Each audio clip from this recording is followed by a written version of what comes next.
This week on Talking Politics, Nigel Farage makes his move. Reform really are now the party of working people. Politically, they're very sophisticated. Economically, they're not remotely a serious party yet. Their costings are a joke. Labour under yet more pressure to loosen the purse strings. And this is the kind of most public example we've seen so far of a sort of cry for extra cash. It's an absolute nightmare for Keir Starmer. And which MP do you think would make the best 007? I think most of the MPs I speak to are not very good at keeping secrets. Hello and welcome to the podcast. Ever since those stunning local election results, people have been slowly, and in some circles, let's face it, begrudgingly coming to terms with the fact that Reform UK are very much now a force to be reckoned with in British politics. And this week, something else changed too. This was the week that Nigel Farage decided that he was going to park his tanks squarely on Labour's lawn. We knew it was coming, but this is what it sounded like. We believe lifting the two-child cap is the right thing to do. Not because we support a benefits culture, but because we believe for lower paid workers, this actually makes having children just a little bit easier for them. We also recognise those that have worked during their lives, saved for a private pension, are now penalised by the withdrawal of the winter fuel allowance. If you don't have any savings, you'll still get the winter fuel allowance. So we're punishing working people at all stages of their life, and we would absolutely reverse what has happened and the taking away of the winter fuel allowance. This government is off to the worst start of any government since Eden and the Suez Crisis in 1956. They are collapsing in terms of support. Reform really are now the party of working people. The party of working people, says the former city slicker. It's always been a bit of a contradiction from Nigel Farage that he has this appeal among the working class. Robert and Harry are here with me to discuss all of this. Robert, I'll start with you. I mean, what did you make of Nigel Farage's appeal here? We shouldn't be surprised by it, of course. But do you think that this is where the direction of politics is heading now, this battleground between Reform UK and Labour over who speaks to working people? Well, it's obviously part of the story.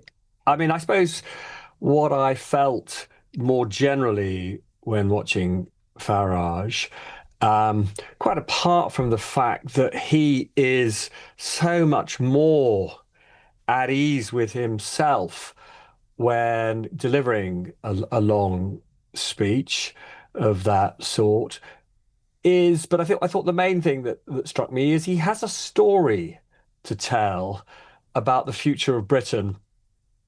And I'm afraid to say he has a story to tell in a way that at the moment, the British Prime Minister doesn't really have a story to tell. And the leader of the Tories, Kemi Badenoch, doesn't really have a story to tell. And, this is not to suggest that their extraordinary rise will go on, and it's also not to suggest that there aren't tremendous flaws and contradictions in many of his policies. But I was struck that he is positioning himself not just as the party of, I suppose in another era would have been called the strivers, but also, and this is something I've sort of been intrigued by, has been missing from British politics for years. He is positioning Reform as the party of the family. Another policy that he announced in that speech was that he was going to make tax allowances transferable between husbands and wives, because at the moment, if you earn a certain amount of money divided between two partners, as opposed to just one partner earning the same amount of money, then there are some sort of weird implications for the take-home pay of the whole family, and he thinks he basically wants to encourage people to have families. And as I understood it, it would mean that, for example, a non-working husband or a non-working wife would be able to transfer their implicit tax, the tax-free amount that they would be allowed to their partner, so they would be as well off as a couple with two earners. And these are policies that, I'm not going to make a judgment whether they're good or bad, but they'll certainly appeal to lots of people. And Robert, part of these sort of pro-family policies, I think, are kind of a hark back to Thatcherism. She put a lot of emphasis on the family unit as opposed to society as a whole. But also, Harry, it does feel like echoes of the American right as well. And this sort of move towards pronatalism, for example, if you're not familiar with that, of course, it's this idea that population rates are dropping across the world in Western societies. We need to be having more children in order to populate the country, particularly for British people to have kids rather than to rely on immigration to sort out our ageing population and all the other challenges that come with it. So it does feel as though Nigel Farage is kind of tapping into some of that as well with what he's saying. Well, I think he's leaning into what he feels is the sweet spot of being to the right on social issues and then being to the left on economic issues. And like you say, we've seen it in America with Donald Trump in particular. That sort of platform seems to work at the moment in lots of Western democracies, that sort of populist position. It worked for Boris Johnson, arguably. He was right wing on some social issues and quite left wing on economics. And Nigel Farage and Reform think that is a formula for them to do well over the next few years. We saw Keir Starmer a couple of weeks ago when he was addressing his MPs. He told them that he thought Nigel Farage was going to be the main opposition in the next few years. And Nigel Farage, fresh from his holiday last week, basically said yesterday, look, bring it on. This is a fight I'm more than willing to have, and it's classic sort of smart politics from Farage. He knows that those issues, the two-child benefit cap, the winter fuel allowance, are both issues that the Labour government is slowly in the process of changing its position on. And he's just getting ahead of them so he can say in 3 months' time, look, I got there first. I put pressure on you, and he forced them to do it. So it's classic sort of smart politics for an opposition party. And I suppose it's interesting that Nigel Farage has got there first or made more of a big deal of it than Kemi Badenoch, who is, of course, the official leader of the opposition. Harry, the point I was going to make with you as well is that this is something the Lib Dems used to do, wasn't it? Where they'd come up with a really eye-catching policy, and they didn't always, in the kind of 90s and noughties, have the same level of scrutiny as Labour and the Conservatives face. So they could come up with policies that sounded great and then sort of get away with not having to cost them and explain them. What did you make of the costings that Nigel Farage came up with yesterday? Because he had some quite big numbers, didn't he, that he said he was going to cut from the budget to make way for these policies. Yeah, I can hear Robert chuckling away in the background there. Look, to an extent, we're 3-4 years away from an election, so making things add up is not a huge priority, I suppose, at this stage. The cuts that Nigel Farage was proposing to net zero, to DEI policies, where he thinks he's going to get a bulk of these savings from, I think they're highly questionable. One of the things I find quite interesting is the platform that Reform stood on at the last election, their contract, as they called it. They've pretty much disowned already. If you bring it up in interviews with Nigel Farage or Richard Tice, the Reform Party leader, they sort of say, oh, well, that was just a document that we wrote 18 months ago. We're a very different party nowadays. So, they are going to have to get a lot more serious with their costings if they think that they are going to be on the cusp of government in a few years' time. But at this stage, setting out these sort of broad sort of priorities, their sums. I think they can afford to be a bit looser with their sums at this stage. But yeah, I mean, huge question marks about how they're going to pay for all these things. And Robert, I mean, look, just to be clear. I mean, Harry is being. I don't know whether it's kind or just not. I mean, their costings are a joke. I mean, the notion that they're going to save significant sums. I mean, the billions that Nigel Farage talked about from abolishing diversity, equity, and inclusion, officers and goals within the public sector. If it saves a few hundred million, they'd be lucky. Similarly, I don't think they understand. I genuinely don't think they understand the real costs of moving to net zero, because apart from anything else, they completely discount the benefits of being, as an economy, way less dependent on the volatile and periodically incredibly expensive gas price. So all of that is just ludicrous economics. And then just one other point. Harry, may be right that they've disowned quite a lot of what was in their manifesto, but they continue to talk about the goal. I think Farage, I'm certain Farage did it yesterday, of increasing the tax-free allowance to £20,000 per person. The cost of that would be, it's tens and tens of billions of pounds. And, obviously, unless and until they come up with something more credible, the only way that they would be able to pay for that without essentially putting themselves in a Liz Truss position of being unable to borrow would be to reduce public spending by absolutely astonishing amounts. So they're nowhere near. As I say, they politically, in terms of telling this story to the nation that appears to resonate with lots of people, they're very sophisticated. They're pretty impressive. Economically, they're not remotely a serious party yet, but as Harry says, they've got some time. Let's talk about some other pressure now as well on the Labour government, because it's not just coming from reform. A number of senior police chiefs, as well as the head of MI5, have written a letter this week urging the government to put more investment into policing. Now, Harry, at the heart of this one are two reviews, essentially. There's the spending review in June, which is why everyone's kind of manoeuvring and pressuring and jostling to get the best departmental budget allowance from Rachel Reeves. But there's also the sentencing review with this big landmark piece of work that was commissioned by the Ministry of Justice and reported back last week, saying that we need to reduce the prison population. As we all know, prisons are overcrowded, and one way to do that is more community sentences rather than custodial sentences.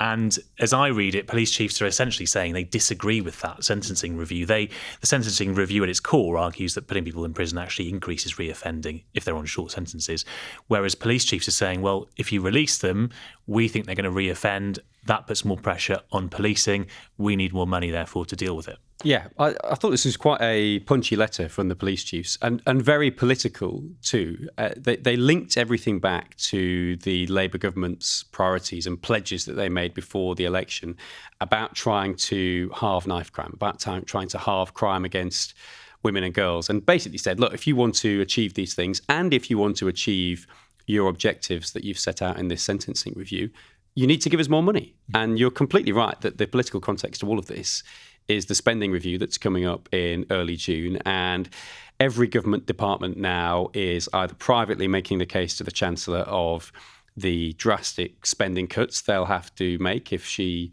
cuts their budget, or the things they won't be able to achieve if she doesn't increase their budget. And this is the kind of most public example we've seen so far of a sort of cry for extra cash. And I think, policing is an area that did come up a lot during the election campaign as an area where the public had noticed the impact of cuts to policing over the past decade or so. So, they clearly feel they've got a pretty strong case, and making it publicly, I think probably aids their case even more. And Robert, this is obviously part of the showdown that we know has been taking place behind the scenes between the Home Office, one of the larger departments, and the Treasury. It does seem risky, doesn't it, to be trying to carve money out from the Home Office when some of Labour's most important pledges, as Harry say, the crime pledge, but also the immigration pledge, are based within that department.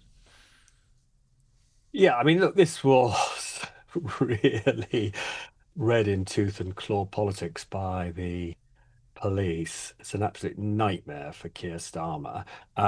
if you crime massively on voters, citizens' minds, not just extreme, awful, violent crime, but also the daily stuff that infects all our lives, the stealing of mobile phones, the muggings, and all the rest. And, here are the senior police people saying very publicly that if we don't get the money we need, and if your lives in your communities get worse because of crime, you can't blame us. You have to blame Starmer and Rachel Reeves. So this was pretty transparent and very brutal. Do you think the Home Secretary had a hand in it at all? I mean, we don't know, but I just wonder whether it's quite convenient for Yvette Cooper that they've made this intervention. Do I think that, when she read this letter this morning, Yvette Cooper was weeping into her cornflakes? No, I very, very much doubt it. She doesn't line manage them, but, she will ultimately also be judged by the success or otherwise of our police forces. So of course it was in her interest for them to put this out there. Now look, in fairness to these very senior police officers led by Sir Mark Rowley, the Metropolitan Police Commissioner, they are saying, but let's just see if that happens, that they are massively up for what he calls reform. And what he means by that is consolidation of certain forces and, very, very important in my view, sharing of best practice. And what I would really like to hear from people like Mark Rowley, and indeed from other police chiefs, is that they are seizing the opportunities of the great technological resources that are now out there. Because, anybody who's dealt with, almost all of us have had some experience of, experiencing a crime and having to deal and submit evidence to a police officer. And the fact that so much of this is still, clunkily taken down by hand, and the fact that they, don't use automatic transcription machines, and they don't use, or at least many of them don't, and they don't use artificial intelligence when it comes to, essentially the intelligence part of their work. Frankly, their use of, in my experience, of digital images is still in the dark ages. There's so much that they could do to become more efficient were they to, essentially embrace reform.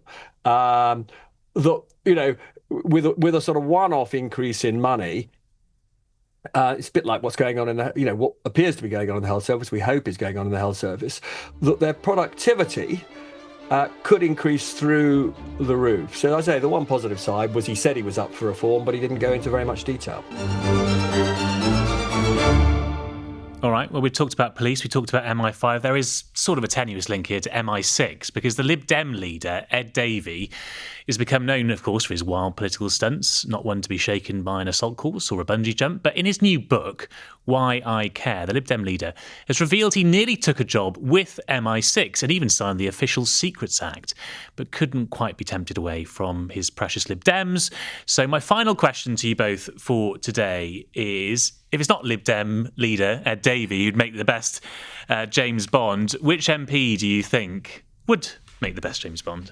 Well, I was trying to think about this morning. I think most of the MPs I speak to are not very good at keeping secrets.